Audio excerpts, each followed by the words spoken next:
How many of you have been to a hospital during non-visiting hours? During non-visiting hours. Yes. That's the time when you're not supposed to be there.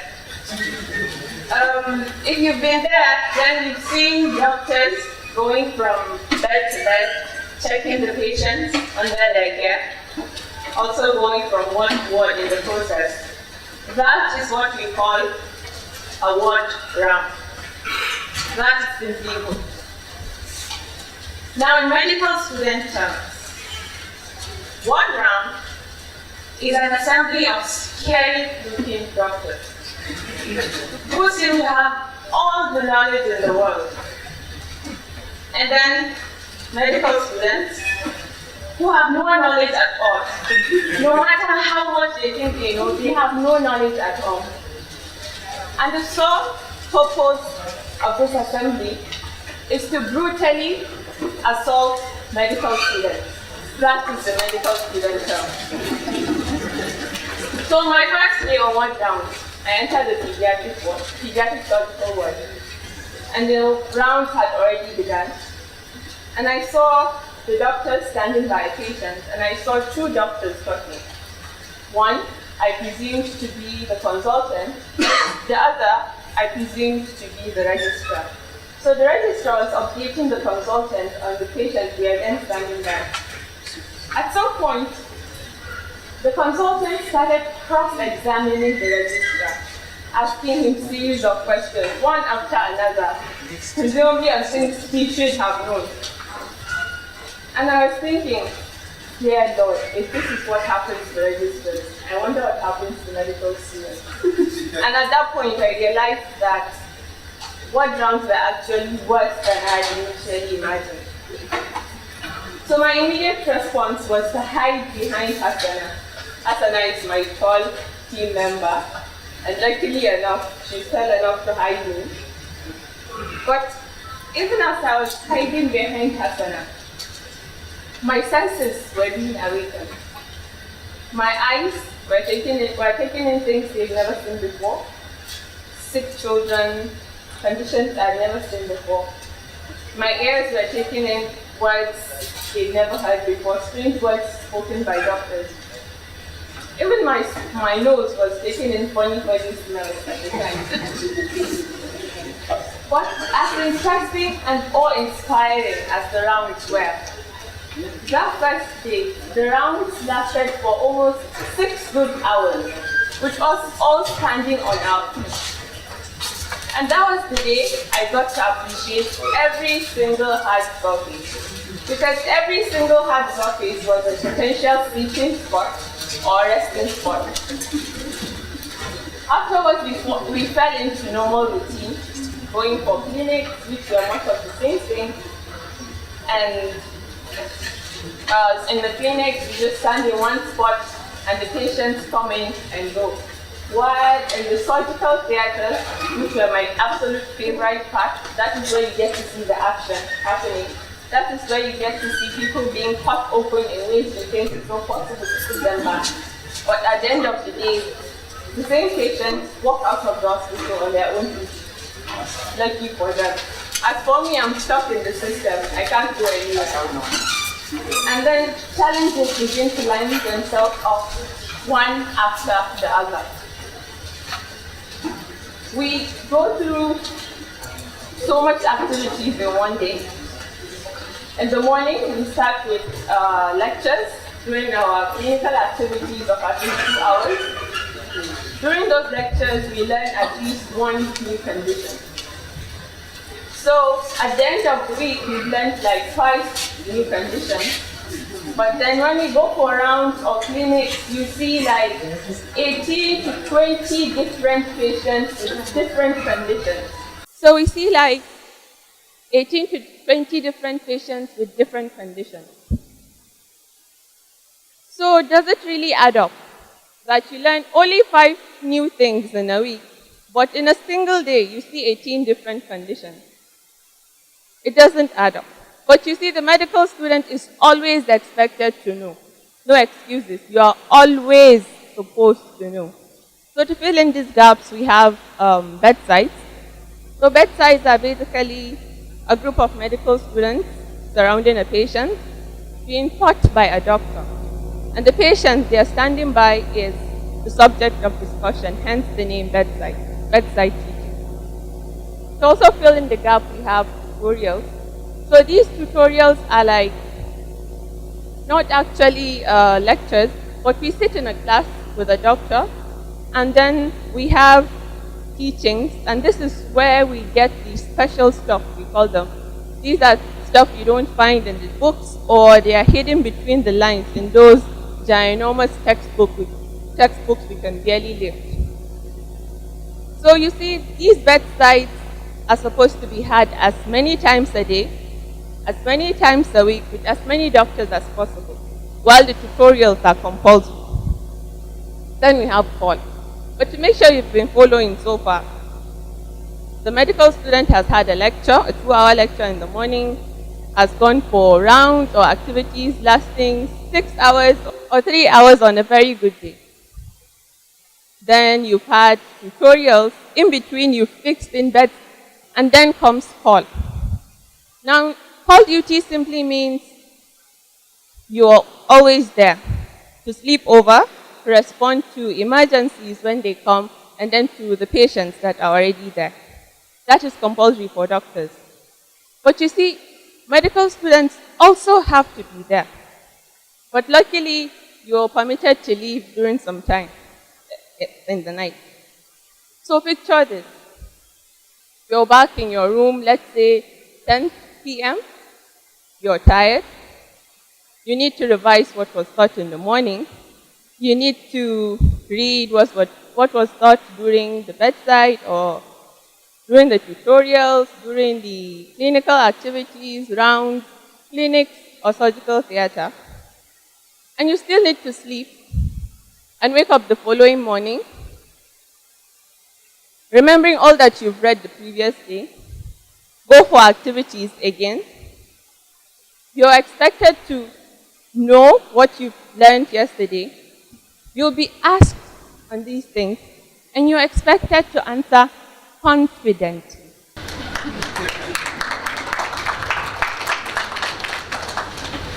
Do you still wonder why I hide behind Hasana?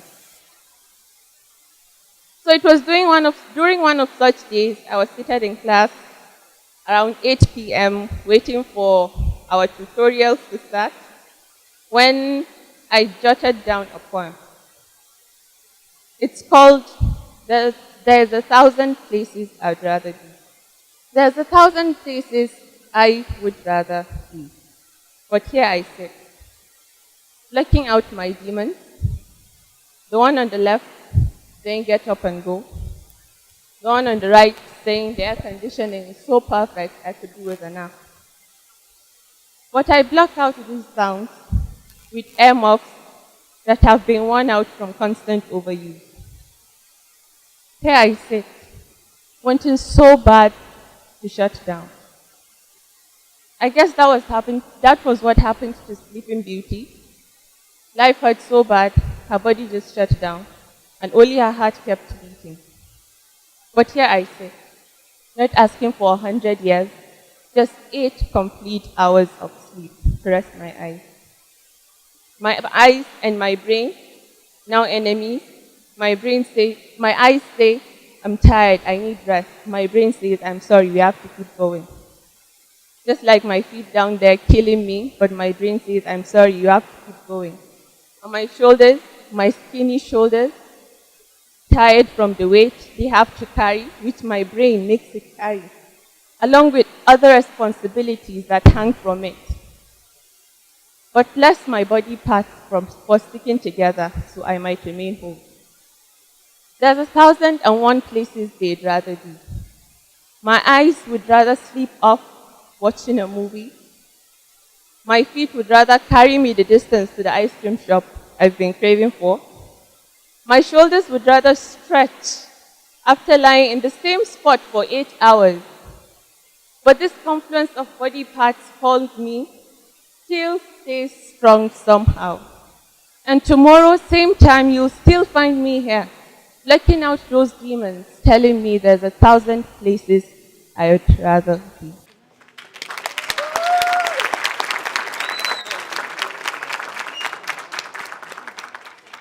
So you might wonder, a medical student talking about poetry. Well, actually, poetry is my other passion. I love poetry.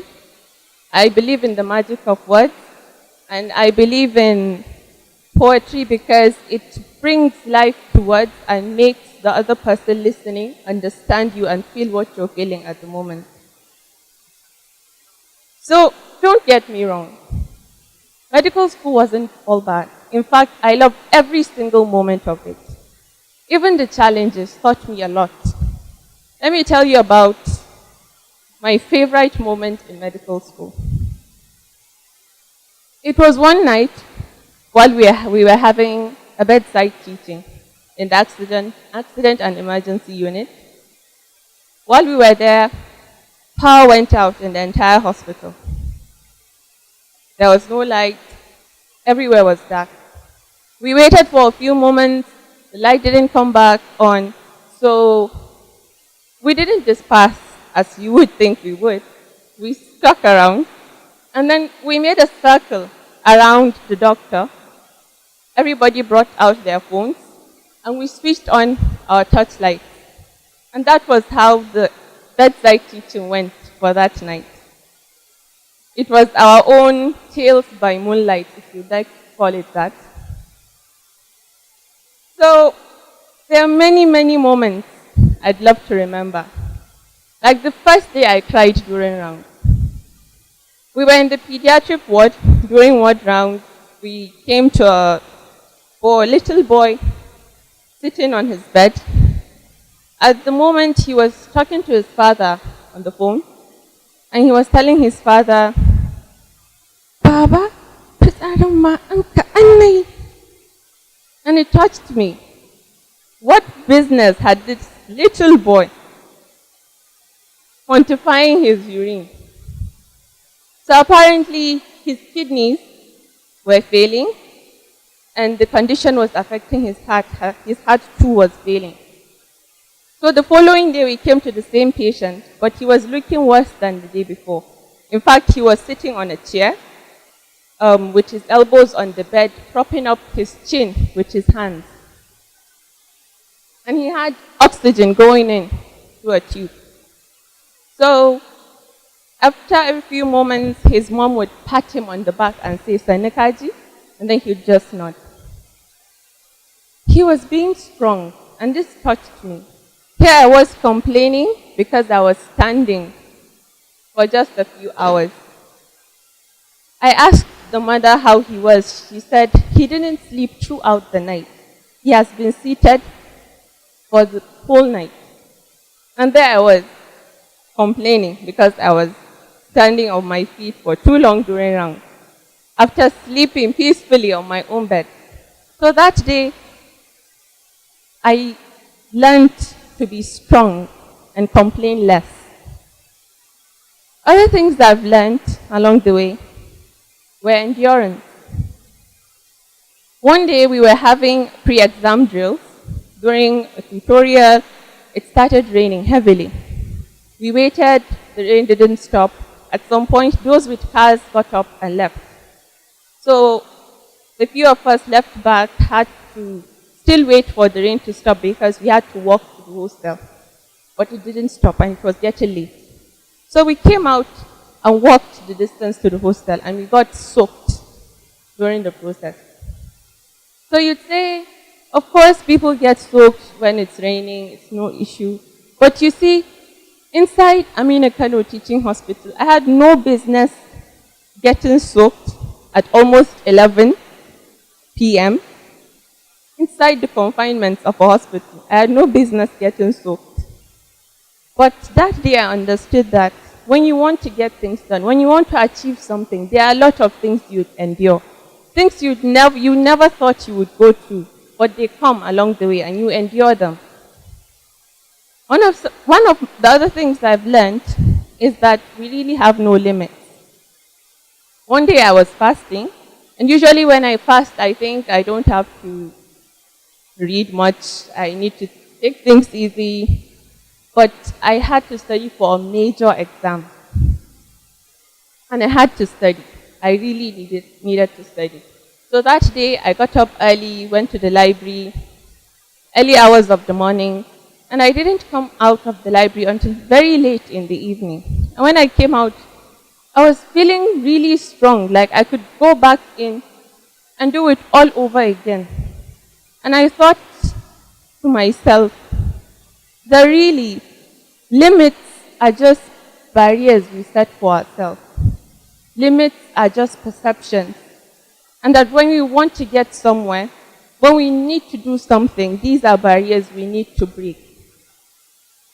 You see, I've done it. My friends have done it. My classmates have done it.